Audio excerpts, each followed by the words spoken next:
We were now on day 125, and with our defeat from the hands of the Ebony Warrior, it was time to do a little training. So with the help of some new gear, a couple of new allies, and the goal to defeat the Ebony Warrior, it was now time to head out.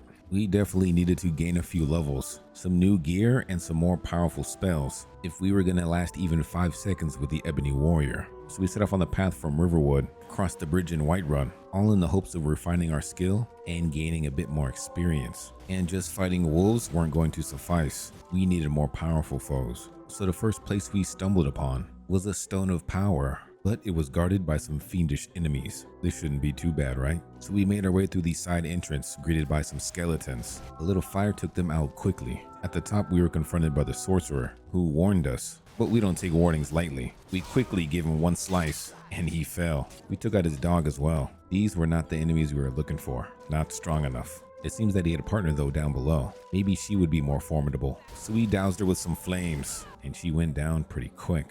Damn. They did have a Staff of the Revenant though, which seemed pretty powerful, being able to reanimate dead bodies up to level 26. This might come in handy. But for now, it's time to move on. We needed even more powerful enemies, and we also needed to test some of our new skills. So we tested to see if our bow skills improved a bit. It looks like it did. We continued on the path though, and our next stop took us to Golden Rock, where we witnessed a giant and a bear battling it out. This place seemed to be the home of some giants, which I didn't want to disturb. I know with this many giants around, I would definitely be demolished. Plus these guys were just minding their own business. No need to disturb them. So instead we went further down the path until we made it over to Valtheim Towers. This was a bandit hideout, and this was another good opportunity to gain some experience. The only problem was there were no bandits around. Damn, maybe next time. So alas, we had to continue on. And once we made it down the hill, we found a place called Dark Shade, and the entrance was absolutely littered with corpses. What would we find in here? So we went in cautiously. Even inside the cave, there were corpses everywhere.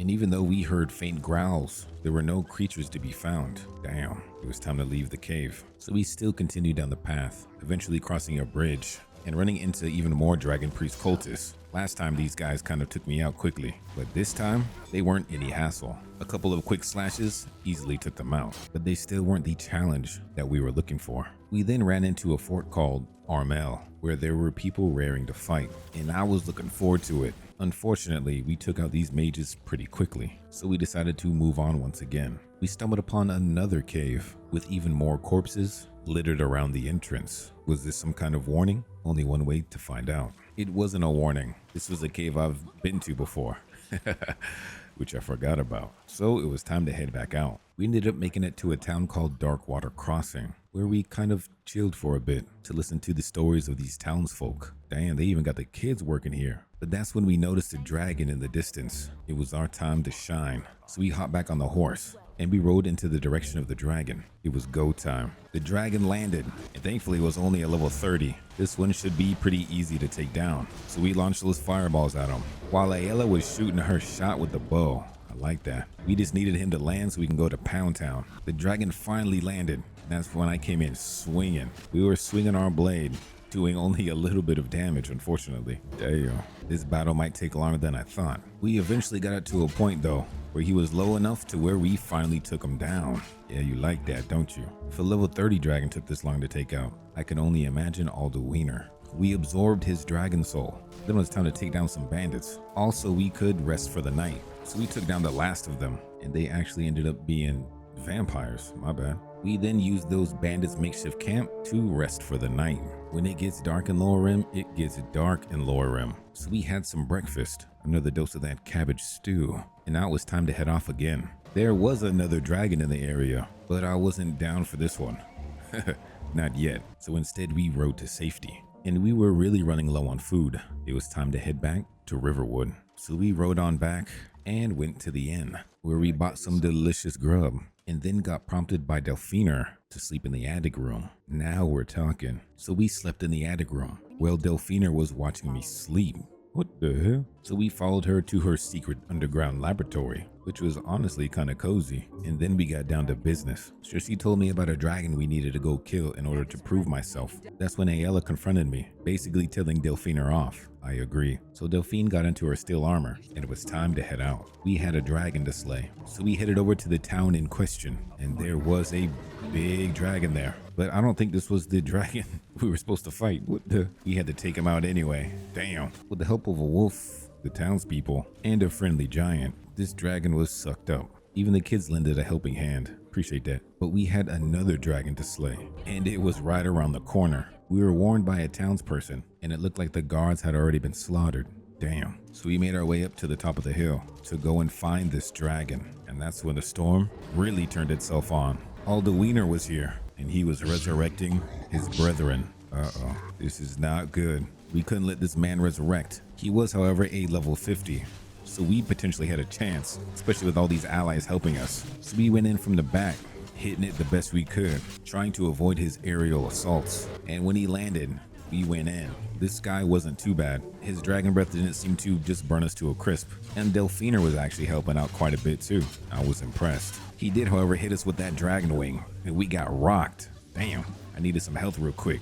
There we go, I like that. This dragon did inevitably fall though. He didn't stand a chance with this mini army. One more dragon down. And look at the detail on that thing. Sheesh. Now Delphine finally believed I was the Dragonborn. For now, we needed to head back to Riverwood for our next quest. So over to Riverwood we went. So we met Delphine back at the inn. We now had to sneak into the Thalmor embassy. We had to go over to Solitude first. So we hopped on our trusty steed and then rode on over. We had to go to the inn to meet somebody, to smuggle some gear in. So we talked to a man called Malborn. I didn't give him anything though. We were gonna raw dog this embassy. Before we met Delphine though, we rented a room since it was pretty dark out. The barkeep then graciously showed me to my room with a meat cleaver attached to his hip. What the hell? And then we had a peaceful sleep before the big day. Morning time came, and we had to meet Delphine down the hill. She had a cart waiting for us to take us up to the party, and then we had to dress the part. So we put on our party clothes and party shoes, and it looks like we were ready to party up a storm. So we boarded the carriage and were whisked away over to the Thalmor embassy, with a witch head still attached to our hip. Oh, hopefully nobody says anything. And then we saw a really drunk guy just sitting out in the cold. We showed our invitation and then headed on inside, where we were meted by a delectable elf. We introduced ourselves and then started to greet ourselves to the other patrons. We then had to provide a distraction, and this drunk guy was perfect for the job. I coaxed him with a drink and then told him to make a racket. He did his job miraculously, so we slid through the back door, and then we slid into the kitchen where we stole some cheese. That's gonna be good.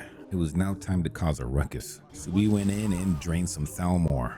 So we took out the guards and commandeered their gear for a bit, all while infiltrating deeper inside the embassy. We had a few more guards to take out over here as well, which we disposed of, allowing us to push in even farther. These guys were taken out as well, and now we needed to find a key and a bunch of books. So we read each book one by one until we found the information we were looking for. We then made our way into the dungeon, where we took out even more guards, got information on Esbern, and then decided to release a prisoner. I snuck with our newly released prisoner out into the basement. In the basement was a troll though. What the? Who keeps the troll in the basement? This guy was easily beat with a couple of firebolts though, thankfully. So we made it out of the cave. We were thanked by the prisoner, and then it was time to return to Delphine. Upon talking to her, she knew of the guy in question, Esbern. Now we had to find a man in the sewers of Riften. So over to Riften we went, where the companions were getting a little giddy. What the hell? We took a rest at the inn though, since it was dark. So we slept for the night and then went to the sewers to find our man. We had a very friendly greeting, but unfortunately these guys didn't last too long. Remiel sliced him down. Damn. We made our way through this maze of dangers though, taking out the sewer rats and any thieves that came our way. He did. We eventually made it to the Rag Flagon though, where it was dark, damp, and murky, but still kind of cozy at the same time. We went to go chat with the barkeep to get some more info. He told us that he was a little bit deeper down in these ratways, so we had to go even deeper. And right on cue, there were Thalmor agents. They're already hot on his tail, but Fargus and I went to go slice him and dice him. This man was ready for some action, so he swung his great sword, and the Thalmor were getting taken out by their own fireballs. Damn. We did make it to where Esbern stayed though. We gave his door a little knock, We gave him this secret code, and then we waited for him to unlock the door. We took this time to absorb some of his books, and then we convinced him to go to Riverwood to meet Delphine. So we waited for him to gather his gear, and then it was time to move. But the Thalmor had found us again. We had to take them out first. These guys wish they didn't come down here. We made our way out of the sewers, and then back to Riverwood to meet up with Delphine. Upon arriving to Riverwood, we found out Ralof was dead. What the hell? Rest in peace, my man. Delphine and Esbern had a happy reunion, but it was time to talk business. So we went back underground to discuss our next move. We now had to go to Karthspire to find Dragonhaven Temple, but there was Forsworn in the area. Perfect. I was ready to get back into battle. It was now time to weave our way through the army of Forsworn, but there was a dragon in the area as well. What the hell? And there were archers from every angle. Damn. This was really like a war. We then took an arrow to the knee. Damn. For round 2, we decided to take the back way. We then just decided to run to the entrance. There was a dragon in the area, as well as a butt ton of archers. This would have just been a losing battle. So we went inside to take care of the smaller Forsworn army, dual wielding our blades, which made it much simpler. These guys were much easier to handle. So we made it to our first puzzle, which was solved with deep mastery. And then we found ourselves at our next puzzle, which the secret is to just hop and run. That was easy. The next bridge fell. And then we found ourselves inside of an immaculate temple. So we had to give some of our Dragonborn blood inside of the blood seal in order to open up the door. The head receded inside, opening up a path. And inside was Skyhaven Temple, which looks extremely good in this mod pack. Damn. We then received a quick history lesson from our man Esbern. I had to move Delphine into place. I guess this quest was bugged or something. So we spent a few minutes sprinting at her to get her closer to Esbern. So we finally pushed her close enough, and then still nothing. What the hell? I'm not sure if the quest was bugged or not. So we went outside where we promptly turned into a werewolf. Oh, it's because the full moon's out.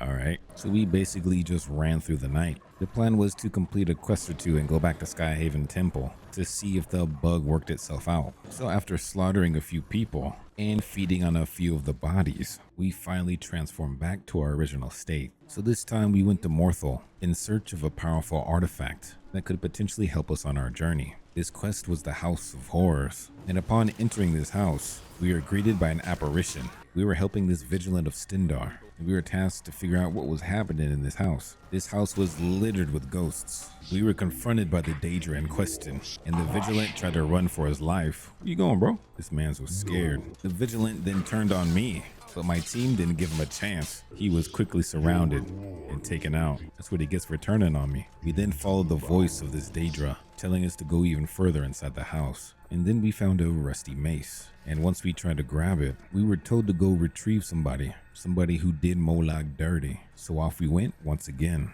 The guy we had to fetch was up in a tower, and this tower was protected by Forsworn. So we took out the few guards that there were, and then we entered into the fort. There was more Forsworn here, so we had some fun with some swordplay.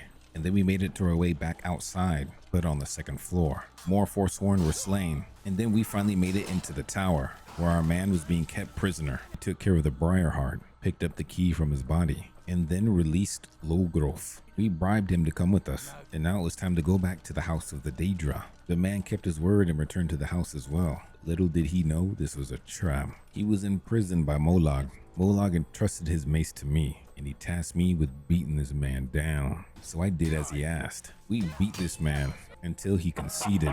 We hit him so hard he died, but Molag brought him back to life. So we started busting him up again. We beat him until he submitted fully. We then had to really end his life. Bye-bye, Logrof. Afterwards, we were gifted the Mace of Bolog. This might come in handy, and it's looking pretty nice. So now we went back to Skyhaven Temple, where the quest finally started again.